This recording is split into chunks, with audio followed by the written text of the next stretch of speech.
Very little valley road to recover on today. Stage 15 is going either up or down, with 6 official climbs and perhaps as many unofficial ones. The centrepiece, if a centrepiece can come at the end, is a double ascent of the Grand Colombier, first as a 1,500-metre super category climb, then via the laces, the spectacular switchbacks that go up to 900 metres before the swoop down to culoz for the finish. So the men that are going to win the stage are through, but let's take a look down on the yellow jersey there. Vincenzo Nibali has now come to the front, and it's a different team now trying to impose its authority on Team Sky, and that, I think, is the right tactic to adopt. Don't be lulled into a false sense of security by the tempo of Team Sky. The Lacet de Grand Colombier now is the final climb of the day. It's a first category climb. It climbs up for 8.4 kilometers, 5 miles of climbing, an average gradient of 7.6%. 2 leaders. These are the 2 leaders. A Colombian rider in the front wearing number 79, Jarlinson Pantano, followed by the Polish national champion, Rafał Majka. They're collaborating. The advantage that they've got over 4 chasers is around about 50 seconds, but the group of 13 riders behind them are closing in quite rapidly. The group of 13 are now only 20 seconds behind the 4-man chase group. This chase group we're looking at here, Pauls, followed by Reichenbach, right in front there, Villermoz, and on the front is Zakarin, who was in the leading group, but he came unstuck on the descent.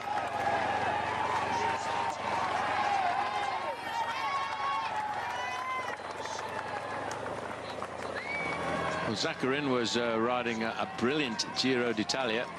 In fact, it was a bit of a surprise winner last year in the Tour of Romandy.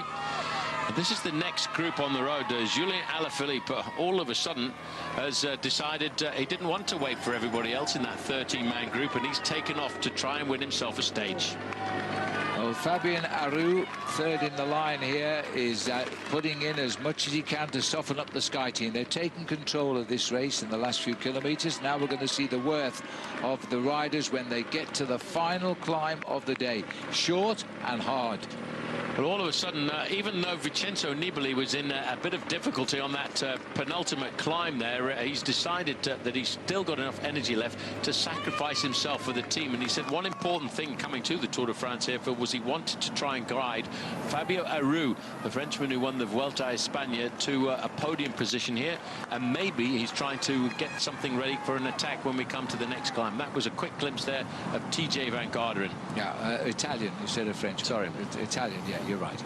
And the Italian is looking to regain time he lost in the time trial the other day. Let's go back right to the front end of this race. We're about to start the climb that will take them out of town. The climb itself, when we get on it, is 8.4 kilometers long. Mike has had an absolutely brilliant day because he's taken a convincing lead in the King of the Mountains today. As he continues to climb with Pantano. Well, the gap is coming down quite smartly now to this 4-man chasing group. It's only 35 seconds between this 4-man chasing group and the 2 leaders. And Julien Alaphilippe is chasing as well with Dudzatsky, all members of the original 30-man break, many of whom have now been caught by the yellow jersey peloton. Zakarin setting the pace down there from Reichenbach and Villermoz.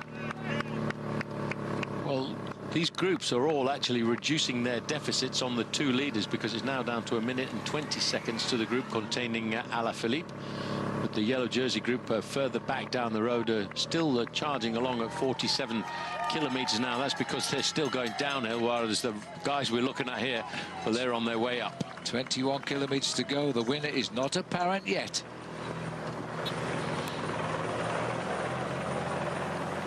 Well, as we see here, the main field now are in the outskirts of Culoz, and there is 1 kilometer to go for them to the finish line. But once they get to the finish line, they will hear the bell, which will indicate to them they've got a lap to go.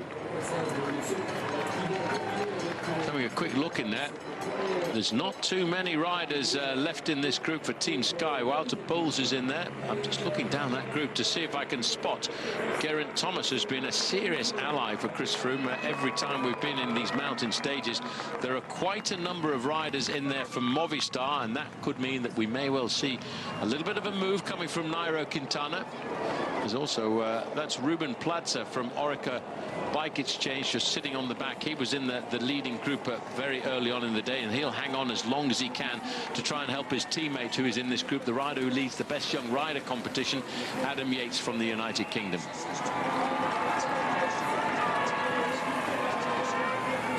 Well, this is probably one of the... Oh, there's just coming around the outside. That looks like Dan Martin trying to reposition himself. Just looking down there, Bauke Mollema in the white jersey, looking very concentrated. Froome looking over his shoulder, looking for a little bit of information, but he does not have a lot of team support.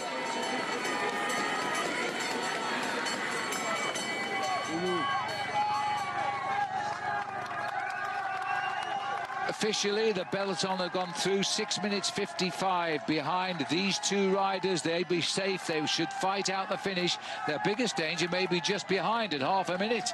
Yes, well, it's all seemingly coming back together when it looked like it was stretching apart. It's Zakharin, the man who really lost control on the downhill part of the race. But watch the move there. That's Villermoz over on the left-hand side, number 49. The gap is being reduced. It's down to 32 seconds, but the group behind them is also closing in as well. Well, I think we can dismiss this is Geraint Thomas going through off the back of the group here now. Now that, Phil, to me is a big surprise, and that is why you've got Team Astana doing all of that pacemaking in the yellow jersey group, because they've done maybe what they wanted to do. They're starting to make Chris Froome ride on his own. They're trying to isolate Chris Froome for a final attack once we come up here. Might be one last attack from Micah here at the moment at the front of the race as well, with Pantano, Yolinton Pantano, Colombian rider. Just trying to hang on to his wheel for the moment. We know that Zakharin in that chase group can't go down the hill, and believe me, this descent is much worse than the previous one where he lost contact with the leaders. Well, you could just see that Micah there was applying the pressure. There you can see, when you look down that list of riders there are 2 riders remaining from Team Sky. Look a bit further back, there are also 2 teammates in there for Nairo Quintana. I would expect one of those to be Alejandro Valverde. But this kind of climb, this next climb of the day, again, slightly shorter. It comes in at 8.5 kilometers. Wow, we're just saying goodbye to the breakaway. Jerome Coppel through the bunch. There's 24 riders in the yellow jersey group now, as one by one they don't want to face up to this last climb together. This is one of the Izaguirres. This is Jon, number 17. And that's the first pacemaker gone after a great piece of attacking riding. Nibali has now decided he can't offer any more. Well, he's given everything. He was in the early breakaway, but now obviously this is a move today by Astana. The job that they wanted to do was isolate Chris Froome, not be allowed to be dictated to. They're the ones now dictating the pace. Walter Puls, he's always been a man to stay up alongside Chris Froome in the big mountain stages, and once again today he could be extremely important. This is a big test today for Chris Froome, no doubt about that, because Astana are trying to recover time lost, particularly in the time trial for Fabio Aru. He is the leader, but he's over 5 minutes back of Froome. He had to attack today, and he's got his team doing it. They're doing what the other team should try, to break Sky's morale. Maybe break their spirit as well, because Sky have had this tactic over the years of riding their own tempo, their own wattage output that they've practiced so many times in training, and that what very often has caught out their adversaries. And today, well, this is the 4-man group of Alaphilippe. Now I'm just hearing that yes, it is, there it is. I was hearing that Micah had gone. He's got rid of Pantano at the moment. 20 kilometers to go. A lot of it, of course, is uphill now, because this climb goes on a bit, 8 kilometers long. Zakharin proving that he was very powerful when we went over the last climb of the day, but Rafał Majka, the man we're looking at here from Tinkoff, a champion of Poland, has just, rather than attack, he's just ridden harder and harder, increased the tempo and put the Colombian rider Pantano into a spot of bother. But the Colombian, Phil, has not yet given up. He's not. Rafał Majka has never ridden the Tour de France without winning at least one stage, and he hasn't won a stage this time out yet, and it might well be today. I'm just thinking, Phil, about the courage of the man sitting in 4th position there. A mechanical problem put him into that situation there at the back of the race, and he is doing everything he can to try and stay inside the possibility of getting himself the win. Majka, I'm just looking a little bit further back, you know, and I think that Pantano is actually just coming right back to the wheel of Majka. He hasn't given up, and there's still 6 kilometers to climb, and this road just switches forwards and backwards. And in fact, Pantano has come back. Well, I don't think Rafał Majka will be too pleased with that, because he thought that this acceleration that he made was going to put the Colombian rider into difficulty.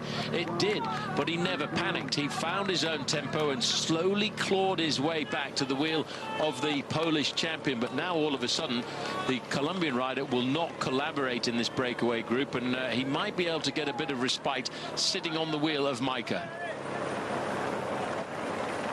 The road is closing down. Meanwhile, the race for yellow goes on here as these 3 riders from Astana apply the tourniquet to try and crack Team Sky. They're saying farewell to culoz. We'll be back there shortly in the next 19 kilometers to the finish. This is the last challenge of the day.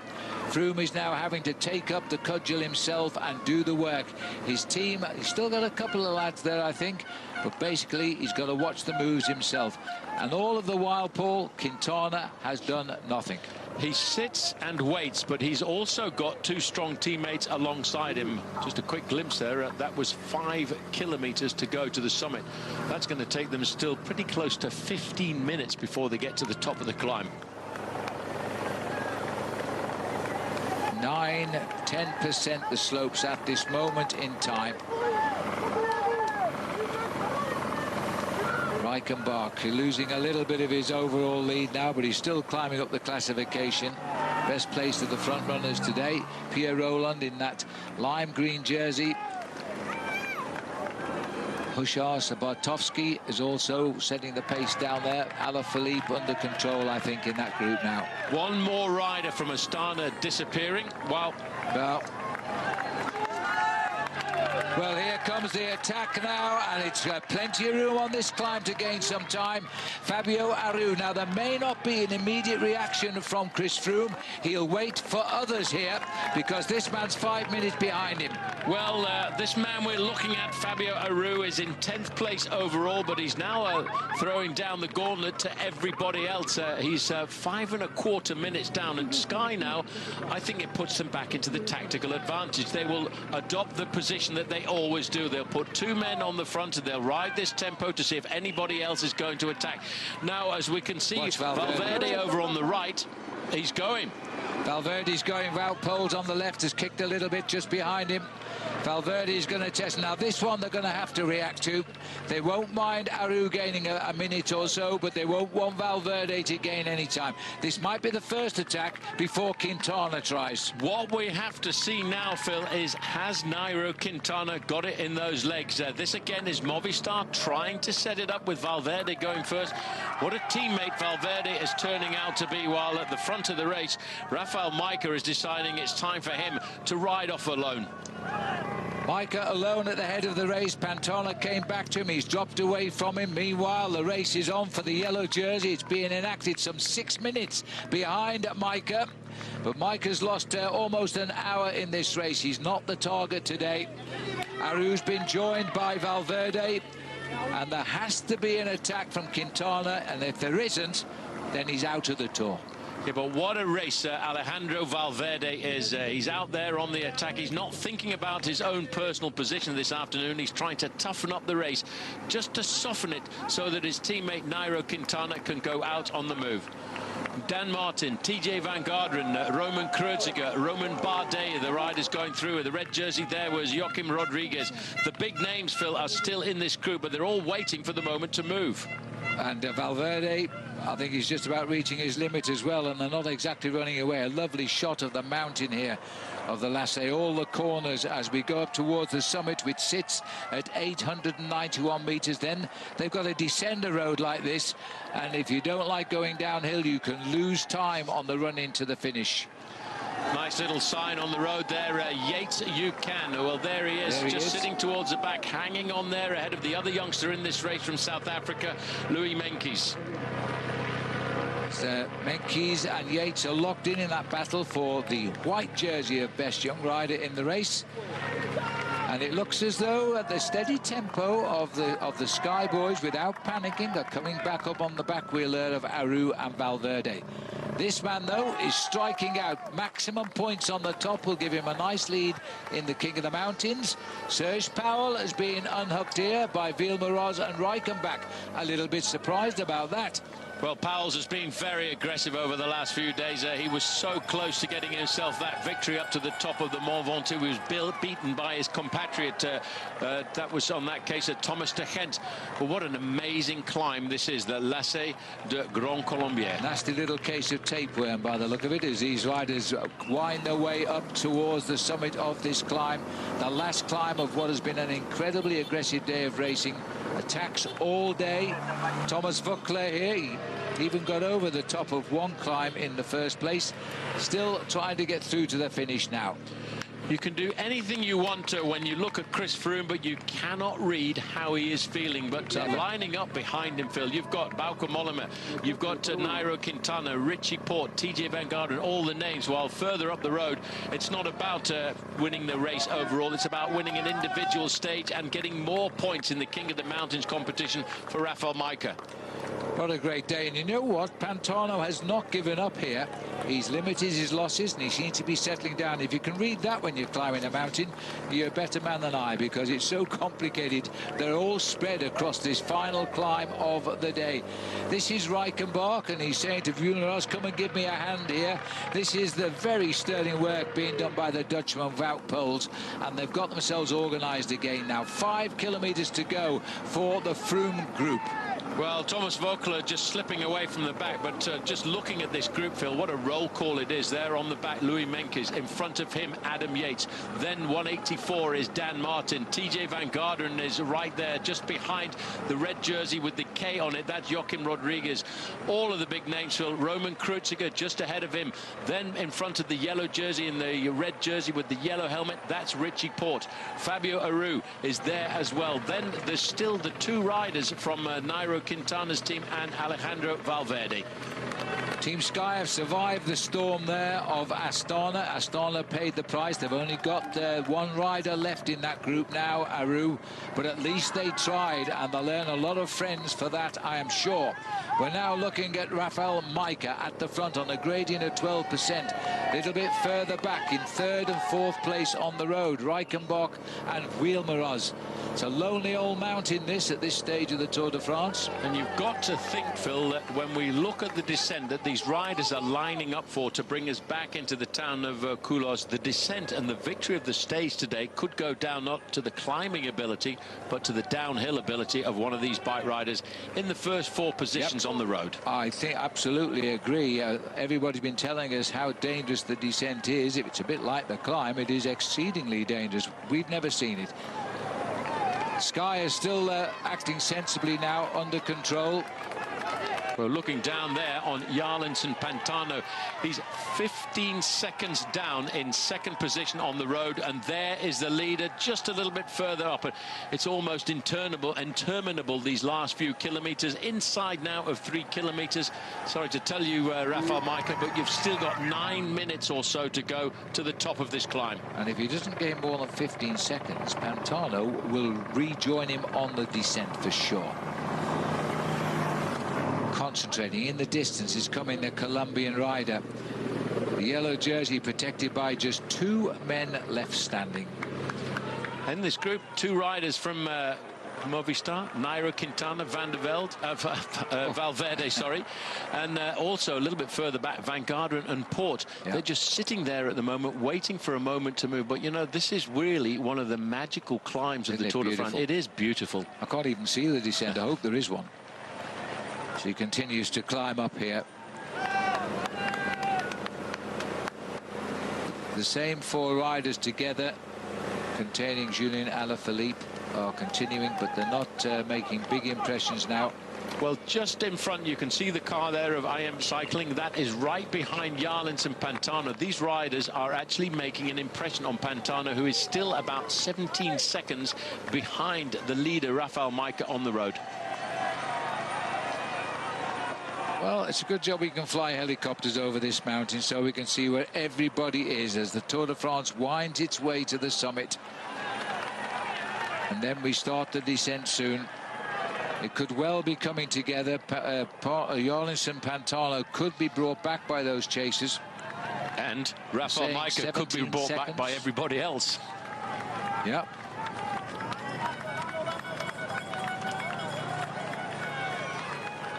What an amazing event this really is, looking down on the Rhone. You get some idea of height now, how these riders have climbed these mountains today. The top of this mountain sits at 1,500 meters. We did that the first time. Now we're going up to 891 meters. We started the climb at 840 feet above sea level. We'll finish at 2,900 feet above sea level. And the man bringing them home after an absolutely outstanding day on the bike, Rafael Majka of Team Tinkoff.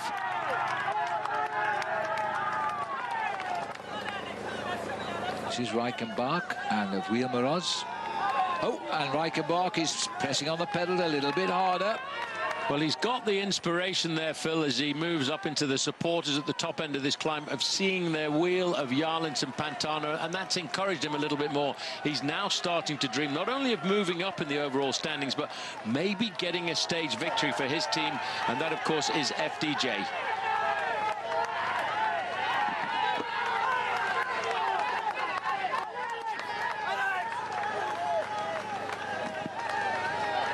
Well, there's no doubt France would love a stage win, and that's what this man is all about. Alexis of Wheelmeros. He's won a stage before in Rodez when he out-sprinted up a hill, I hasten to add, none other than Peter Sagan.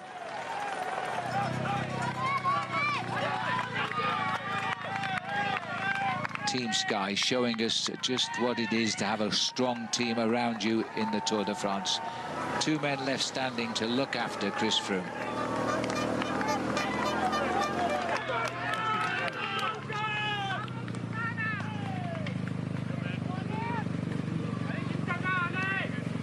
Well, the 2 men left for the Team Sky leader there, Chris Froome, Mikel Nieve.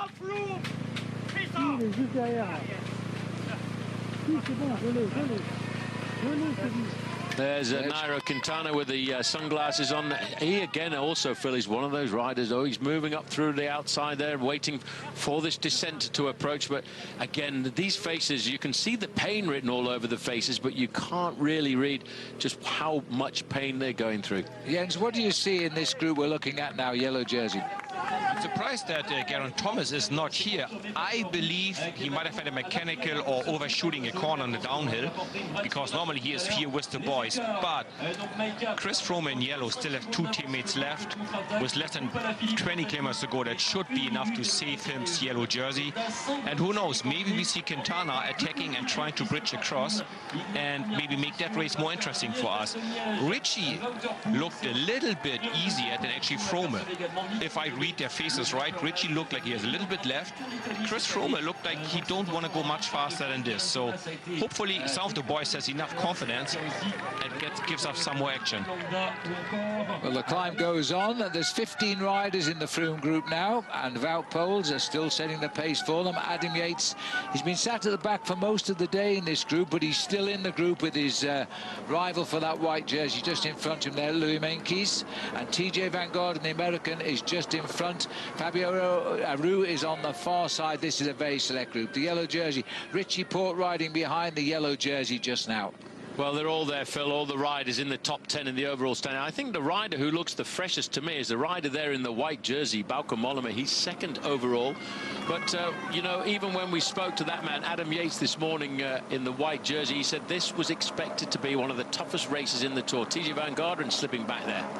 Well, at this moment in time, the leaderboard will remain totally unchanged for the top 8 riders, top 9 riders actually, maybe even the top 10, because Aru is right there on the right. There'll be no change at all on a day like this.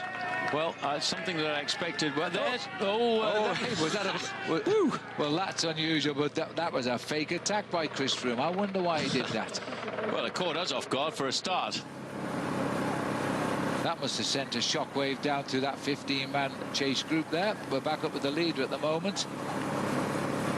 Well, he's not too far now, Phil, from the top of the climb, but the 2 chasers, as we look at the banner indicating we're not too far away from the summit of the climb, that's 15 kilometres to the finish.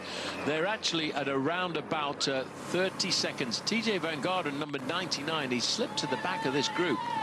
Yeah, and Reichenbach there had caught up with Pantana. I've noticed all of the time that Froome, as we got an attack going, this is Bardet launching an attack. No immediate reaction from the Froome group. He's not one of the marked men at the moment. He's 4 minutes behind. Yes, but it's a good move. It's a perfect move. Time to go. Time to recoup a little bit of time, perhaps. Yes, another one of the youngsters as well, Phil. He won't show any fear at all of the descent. And this acceleration has put TJ Van Garderen into difficulty. Yes, and I noticed that Froome has Porter's constantly looked round to check where TJ, his teammate, has been. And now's the time to look round. He needs help. But for this man, it's over the top of the climb. Maximum points on the climb, and he has now a clear lead. He gets 10 points there. Clear lead in the King of the Mountains tonight for Rafael Majka. Well, TJ Van Garderen, Phil, from a good position in the overall standings at the start of the day, 6th overall, is in a spot of bother. This is 2nd and 3rd place riders on the road. Pantano going across the top there in 2nd position, just ahead of Sebastian Reichenbach. But this is a brave move by the young Frenchman, Bardet. He's not scared about the descent, and he's one of those guys who will take a few risks going downhill. He won't attract the immediate reaction of the man in yellow. Bauke Mollema is in this group. So too is Adam Yates. So too Fabio Aru, Nairo Quintana, Alejandro Valverde. For the moment, we've lost TJ Van Garderen. And Romain Bardet starting day 7th in the Tour de France. 4 minutes, 4 seconds behind Froome. You know, he could take 2 minutes if things went well for him here.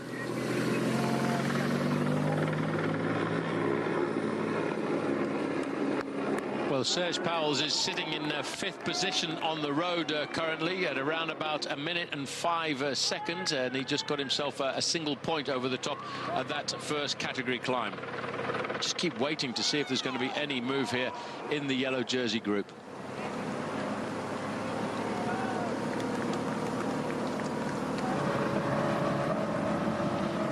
Alaphilippe has gone up over the summit now with Zakharin, who doesn't like going downhill. Will catch up with the leader, who's going down this very narrow descent, which kicks back on you a bit.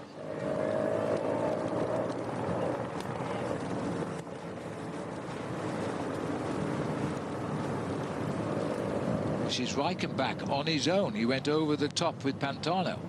Well, he did, but we were cut away, and I would think that Pantano has gone off in the descent there, because he will have got caught up behind the bike. Romain Bardet still trying now to get himself away over the top of the climb. What he's thinking about is starting the descent with a slight advantage and hoping that the real contenders like Froome and Bauke Mollema and the others will not take any risks on the descent. And the young Frenchman just may be able to open up his advantage if he can clear the summit ahead of this group. The thing with Wout Poels, the ride of the sky there, he lets them attack and then he just keeps his rhythm and gradually winds them back in. And here he comes again with Nieve just behind and Chris Froome as well, then Bauke Mollema, then Richie Porte, and we're hearing now that TJ Van Garderen is about 15 seconds behind this yellow jersey group.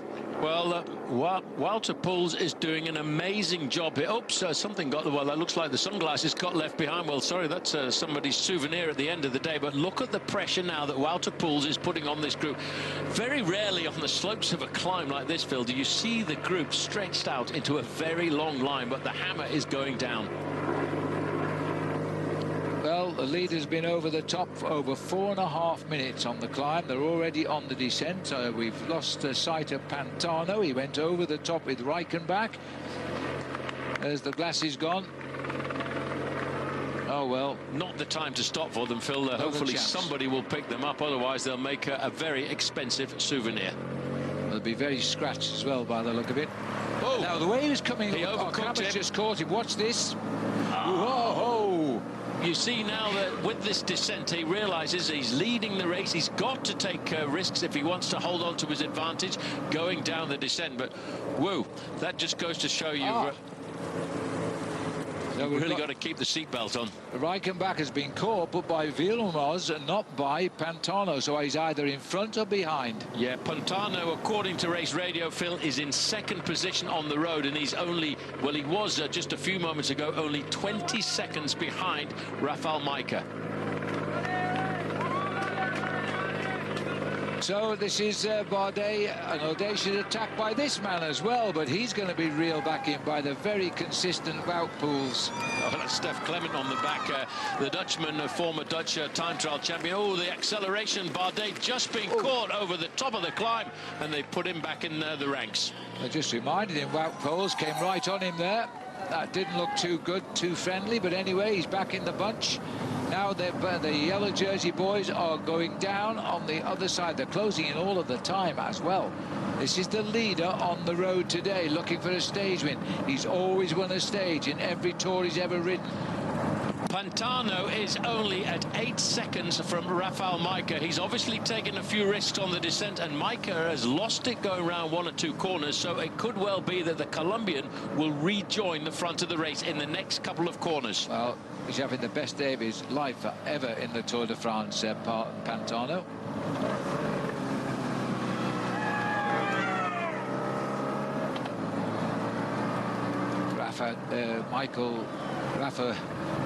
Majka kicking off the corners here. We've got riders all over the place. He's really driving at every opportunity. He knows they'll be chasing him flat out.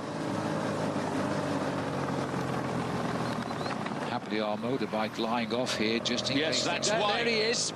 That's why the motorbike was dropping off. He could sense that this rider, Pantano, was coming up behind him. Look at the way he's going around these corners. He's going around the corners like a well-drilled motorbike racer. He's got his knee right up there to lower his centre of gravity, taking a great line around these corners. Phil, now with 8.5 kilometres to go, 2 leaders, Rafał Majka and Jarlinson Pantano. Well, Pantano's only been a pro since 2012. He got his first race victory just a couple of weeks ago, the 9th stage of the Tour of Switzerland. We're almost in Switzerland. We will be tomorrow. And he's really found himself today. He has joined the leader. And let's not forget that he finished in 4th place overall. This is 3rd and 4th riders on the road a little bit further back, but the 2 leaders now are seriously joining forces. But they too have only got about a 30 or 40 second advantage over the 2 chasers. We're running out of that sharp descent now as we're returning towards the finish. We're 8 kilometres, 5 miles still to ride. 2 riders at the front. They've ridden a great last half of this race. Swinging back onto the main road approach. Well, they're away now from the technical part of this descent, but it still rolls down a little bit before we line up on the flat and the charge into the town of culoz. Situation on the road, it's a case of 2 chasing 2 at the moment. Pantano up front with Rafał Majka. Then we've got Reichenbach riding with Villemos at the back in 2nd and 3rd and 4th. Well, the 2 chasers are now also just about to turn on to the main road as well, and here they are.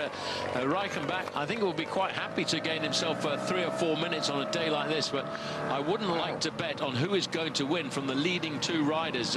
Jarlinson Pantano, a very good climber in his own right, was put under pressure by Rafał Majka, and I just wonder which one of these 2 riders will get the victory, because Majka has put a lot of effort into this stage today to get himself points over all of the King of the Mountains positions. At least he's got something to show. It'll be a leader's jersey tonight, but you know the spread's only just over 4 minutes now.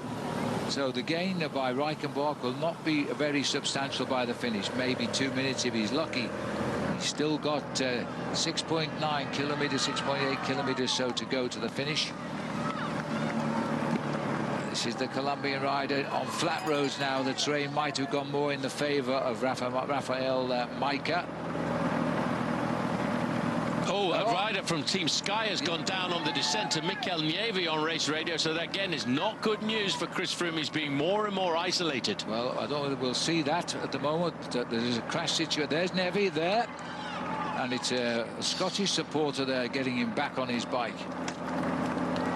Well, Nieve, his position in the overall standings not really important, Phil. More importantly, he was an ally for Chris Froome on these final few kilometres on the run in towards the finishing line. So Froome now left with just one man alongside him, Wout Poels. Back with the two leaders, though, when they are now around 6 kilometres to go to the finish.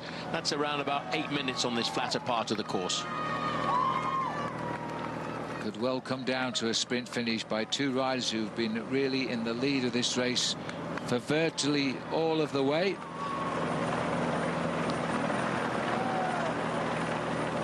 Well, 38 seconds they're saying back to the group with the third group on the road. Yeah, Roland and Alaphilippe. So it well could come down to a very interesting run into the finish line here. Well, there's no room for these boys to start shadow boxing and deciding who should get up front and do the work, because if they do, we're going to have a 3, 4, 5, 7-man sprint finish to the line, because the other two groups are closing in. This race is really going down to the line. A flick of the elbow by a scarred elbow by the crashes that Mike has had in the opening week of the Tour. Well, I have to say that Jarlinson Pantano willing to work here and put a special effort in now at 5 kilometres to go. Well, not only the reference of 4th place in the overall standing at the Tour of Switzerland for Jarlinson Pantano. A few years ago, he was 3rd overall in the Tour de l'Avenir. Just looking down from the sky, that's the last remaining Sky rider now with Chris Froome. That's Wout Poels. Froome's in 2nd place. 3rd place was Richie Porte. And I wonder if TJ Van Garderen can take a few risks on the descent and pull himself back into that group of the yellow jersey. Otherwise, you will probably lose the best part of half a minute, I think. Well, there's not very much now, Phil, separating the two leaders we're looking at here, and that, of course, Rafael Majka and Pantano, but they're only 25 seconds ahead of the two chasers. And again, Romain Bardet having another little dig. And what a man, I have to say. Alejandro Valverde looking for every opportunity in the dark blue jersey. And I don't know where Wout Poels gets it from, but he's driving again at the front to try and keep Chris Froome as fresh as he can, at the same time pacing back up to the attackers. Doesn't want to give away any silly seconds now they're away from the mountain. Well, now for the yellow jersey group, Phil, all of the nasty corners are out on the way. They're back onto the main road.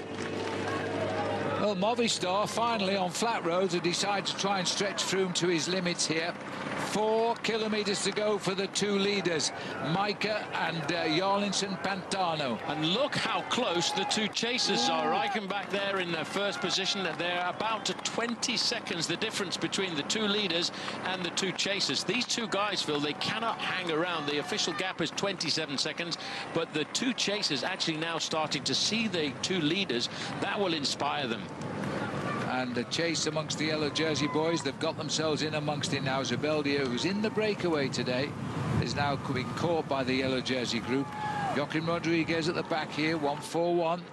Now it's Movistar. They've finally joined in the party, trying to drive the race, but immediately Poels has got the control at the front. Well, you just noticed Zubeldia over to the left-hand side there just a few moments ago. He came up alongside his teammate Bauke Mollema and just wants to know, are you okay? Do you need any bottles? Do you need some extra water? And it's always good in the final few kilometres of a race like this to have a quick chat. Richie Porte chatting with Roman Kreuziger down the bottom of our picture. Well, we can tell Richie Porte that TJ Van Garderen has now lost 30 seconds to the group. He's been dropped by 30 seconds after the descent. It's not a good day to lose time, and it all came very near the end. These are the two leaders, and we're heading for 2 kilometres to go. There'll be that little psychological block. If the boys behind don't close this gap in this kilometre, they won't before the finish. But they're both collaborating exceptionally well together. They're sharing the tempo. They're not going to stop working, but all of a sudden Chris Froome gets a chance to have a quick chat in the group behind. There's a lot of complicated systems going down in the yellow jersey group. Lots of chatting going on. Well, Bardet is smiling at Chris Froome, and Chris might have said something about the efforts he'd made today. He's been the answer so far. Jens, any reason you saw the conversations going on there? Any idea what's happening? Well, I tried to just go, hey, listen, we're on the same boat here. We dropped a few guys. Let's work together, or all these different teams together, to make sure the people we drop don't come back and we can gain more time. I believe Romain Bardet is trying to, you know, go ahead of TJ van Garderen in the overall classifications. So that's why his interest to chase is there. Probably Bauke Mollema puts his teammate up there to right tempo, also to gain more time to TJ, just to eliminate one opponent. So that's why they're all working together here now. Okay, well, we're looking at the two leaders, and they're looking for 2 kilometers to go at the moment. I thought we were inside the 2, but there it is, 2 to go now. Well, that's about 2.5 minutes. It should take these riders. They're cruising along here at just inside 50 kilometers an hour. The chasers are going a little bit faster than that at 54 kilometers an hour. Here are the two chasers. And there's the 2 kilometer banner. This is Reichenbach's had a great day of progress in the overall classification. Not as big as he'd hoped for, but he will go up tonight. And Vilmoros, 2 and 2 as they go, a bit like Noah's Ark, but as we get down, we're now looking for 1 kilometer to go. There's the barriers. They're inside of the barriers. Now, the big advantage, Phil, at the end of a race like this is you've had a dress rehearsal. You know what the finishing line is like. You'll know exactly where you want to make your effort. You've got to make it in the right position, though, but it's always a scary proposition when you've been in a long breakaway and you're in a 2-man finishing sprint. Even if you're the fastest rider in the 2, you always know that if you get something wrong at this point, you've thrown away a great opportunity. Well, Mike has taken the lead in the King of the Mountains. He's been voted the most aggressive rider of the day. He carries a red number tomorrow, but will he win the stage at 1 kilometer to go? He's just maneuvered Pantano into the pacemaker position. He's also aware where these 2 riders are. Well, now's the moment when you've got to be cold and hard in your decision-making. If you know you're about to get caught, you've got to try and put a little bit of psychological pressure on the other rider you're with, and that's exactly what Micah is doing. The 2 chasers now are at 13 seconds. And they might close in because Micah is waiting now to launch his sprint, and he's not interested in doing any more pacemaking. He wants to end a perfect day out. There's the 2 chasers coming up, Reichenbach and Vilmoros. Vilmoros, you know, won up the Mur de Bretagne last year in the Tour of France. And they're going to race right up to the line. Jonas and Pantano might have just caught a glimpse. Now he's saying, OK, Micah, are you going to make the jump? Because they're going to come if you don't. This is going to be a nail-biting finish for these 4 riders. Huge efforts required by the 2 behind to shut it down. Well, I don't think they're going to make it. They just don't have enough time left. But how long and where is the sprint going to open for the 2 men looking for stage victory? Here he goes, and Paulinson's tried to match it wheel for wheel. Would have been a great result for Jonas and Pantano. But he's coming. He's found an extra kick in those legs. He's going to get the victory for Colombia. And that is a fabulous win for Jonas and Pantano. Second, Micah. As they come to the line now, Vilmoros gets 3rd, and Reichenbach a brilliant 4th. How amazing history is, and look at this, Julien Alaphilippe has taken everybody on. He was on the side of the road, he had a problem. We're not sure still whether it was a crash or a mechanical incident, but this guy never gave up. He was leading when whatever happened, and you know, it may have cost him the victory today.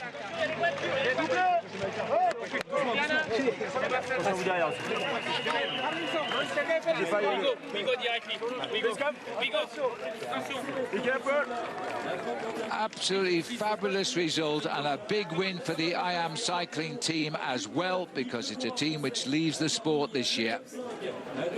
Well, this is Zakarin coming in now with Danny Navarro, but Zakarin, he really has lost the majority of the chance to win this afternoon, Phil, on the downhill part of the course. He put in some vicious attacks. They didn't work out. As Daniel Navarro, we're hearing, by the way, TJ Van Garderen, as they come to the line, has just gone under the 3 kilometer to go banner. So he could be conceding about a minute at least today to the yellow jersey group. Big effort by the Cofidis rider, but it looks as though Zakarin is going to have none of it, is he? No, he's going to beat him on the line. Well, I think a lot of riders, Phil, will have a lot of discussions to say at the end of the day today. Well, the riders have turned on the style today. It's been a great race all day. They've come in ahead of their expected time of arrival by about 1/4 of a kilometre an hour. Tom Yelter selector. Well, he was in the breakaway early on. He must have made an incredible recovery here this afternoon. I wouldn't be surprised to see him, Phil, win the sprint here. He's going to have a go. Hushoft, Bartarski and the black there.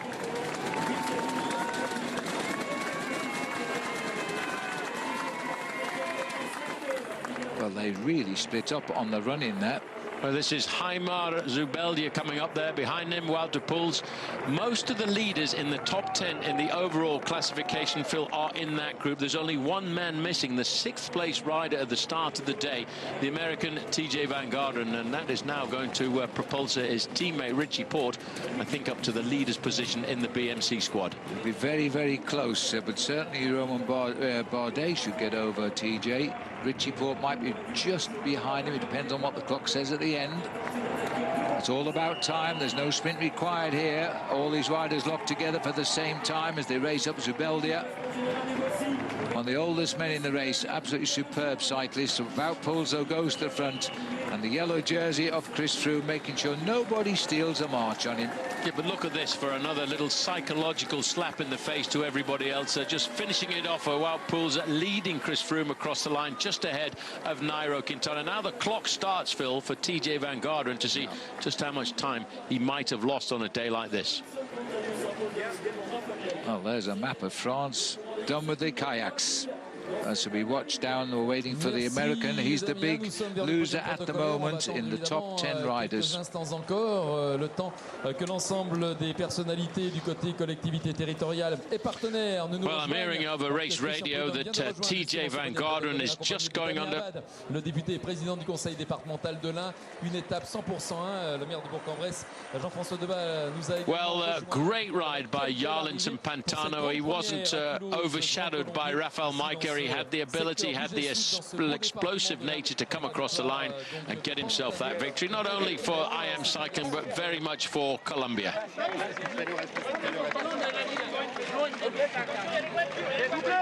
I don't think you can believe it. There you can see the two chasers. Well, they were really not very far behind. I'm still waiting. I'm still looking at the clock to see what sort of a time gap deficit. Here he is, TJ Van Garderen. He's lost a huge chunk of time here.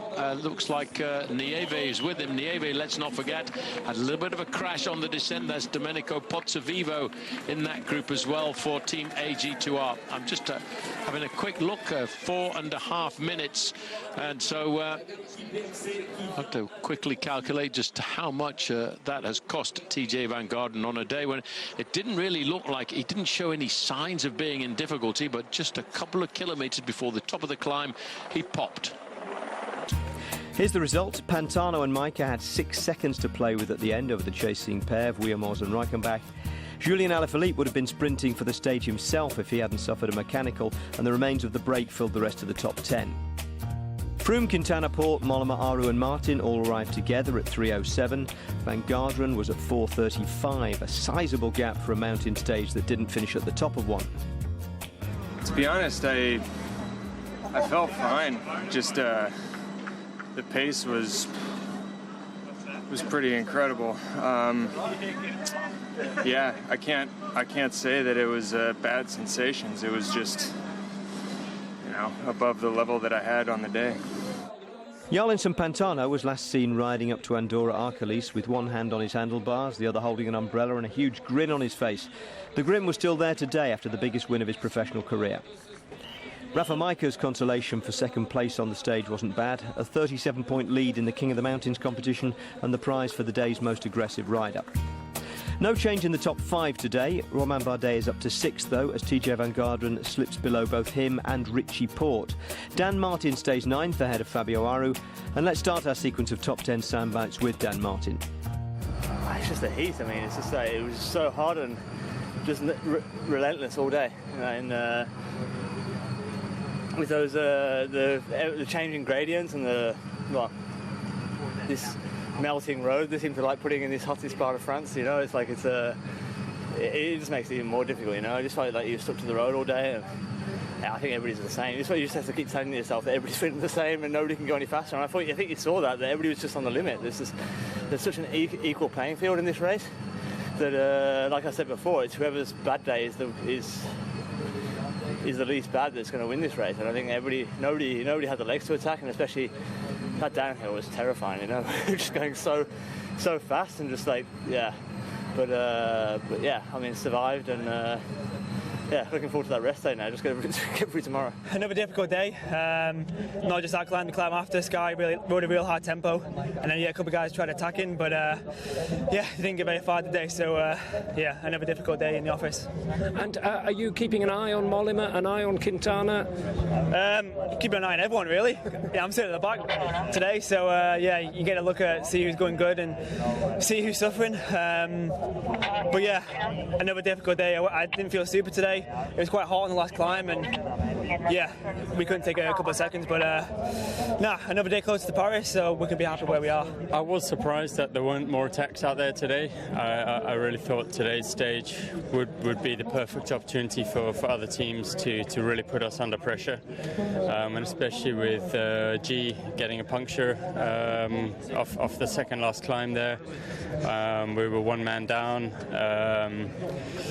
Yeah, it's a shame about that, but still, I was up front with Wout Pals and Mikel Nieve, just to keep an eye on things, and I did expect a bit more to be happening in the final there, and I think it was just such a hard day that not many people had the legs there. Bauke, on that final climb, Chris Froome did a kind of Cruyff turn. He seemed to be trying to send you the wrong way. He looked as though he was going to attack, then he didn't. Did he talk to you about it? Did he explain what was going on there? No, I was a bit surprised. I don't know what he was doing, but yeah, well, the last 2 kilometers of the climb were not so hard anymore. So, but they attacked, but after it was quite easy until the top, and I think he also almost crashed on the top together with Quintana. So it was a bit tricky, and especially in the descent. But yeah, I've never been in problems, so it was a good day. Most days have been good for Chris Froome on this tour, even when they've looked like turning out otherwise. And tomorrow will be his 8th straight in the yellow jersey.